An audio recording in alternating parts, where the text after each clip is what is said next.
मैं केजल खत्री। आज हम BSc third year paper second में यूनिट 4 पढ़ रहे हैं। आज हम डिस्कस करेंगे फाइनाइट डायमेंशनल वेक्टर स्पेस, मतलब परिमित विमीय सदिश समष्टि।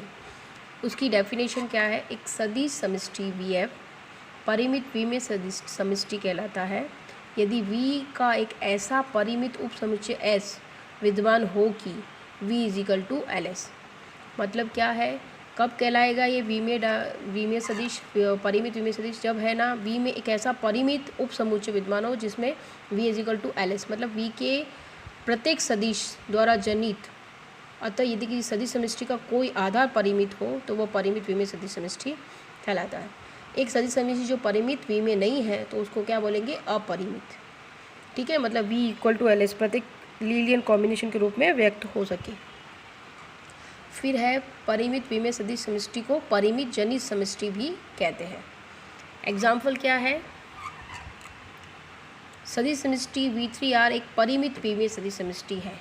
चूँकि देखो क्या है, S = 1 0 0 0 1 0 0 0 1, तो V3 है का एक ऐसा परिमित उपसमुच्चय विद्यमान है कि V3 = LS, मतलब इसको लीनियर कॉम्बिनेशन के रूप में व्यक्त कर सकते हैं।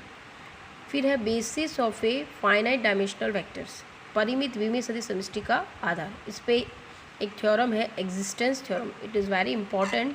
स्टेटमेंट क्या है? Every finite dimensional vector space has a basis, मतलब प्रत्येक परिमित विमीय सदिश समष्टि का एक आधार विद्यमान होता है। ये ज़रूरी है, तो हमें इसको प्रूफ करना है। तो प्रूफ में क्या हो जाएगा? माना VF एक परिमित विमीय सदिश समष्टि है, तब परिभाषा से V का एक ऐसा परिमित उपसमुच्चय S क्या होगा? α1 α2 up to αn विद्यमान है, तो V = LS। यही डेफिनेशन होती है। हम बिना किसी व्यापकता की हानि के यह भी मान सकते हैं कि 0 not belongs to S, मतलब 0 S में विद्यमान नहीं है, माना है। ठीक है, यदि S Li है तो क्या होगा? S स्वयं ही V का आधार हो गया।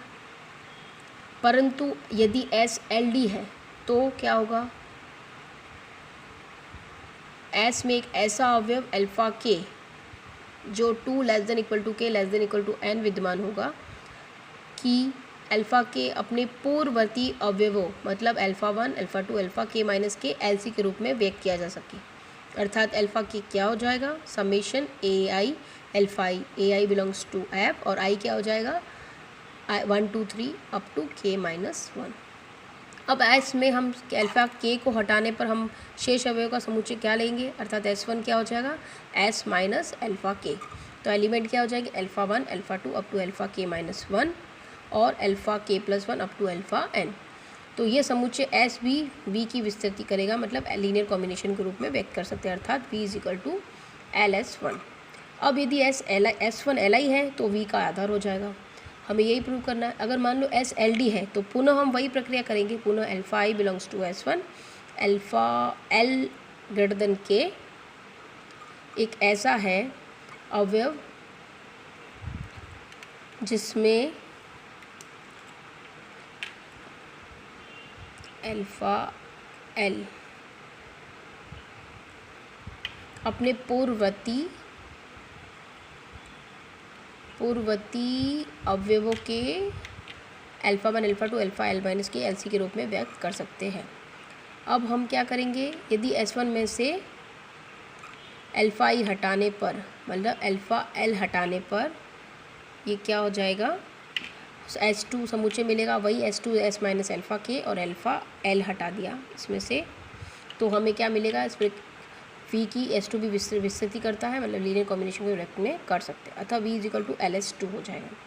तो मतलब इस प्रक्रिया को परिमित पुनरावृत्ति करने पर हम V का एक आधार प्राप्त हो जाएगा और ये अंत में हम एक अवयवी समुच्चय प्राप्त होगा जिसका अवयव क्या हो जाएगा? अशून्य होगा, और यह V की विस्तृति करेगा। परंतु अशून्य अवयव का एक अवयवी समुच्चय Li होता है, आप जानते ही हो, अभी प्रूव किया है। अतः V का एक आधार होगा, परिणामतः VF का एक आधार अवश्य विद्यमान है। इस प्रमेय का अलग कथन क्या हो सकता है? यदि एक परिमित समुच्चय S एक परिमित V में सदिश समष्टि VF की विस्तृति करता हो तो S का एक ऐसा उपसमुच्चय विद्यमान होगा जो V का एक आधार है। तो आज के लिए इतना ही। धन्यवाद। हम नेक्स्ट लेक्चर में नेक्स्ट टॉपिक पर डिस्कस करेंगे। धन्यवाद।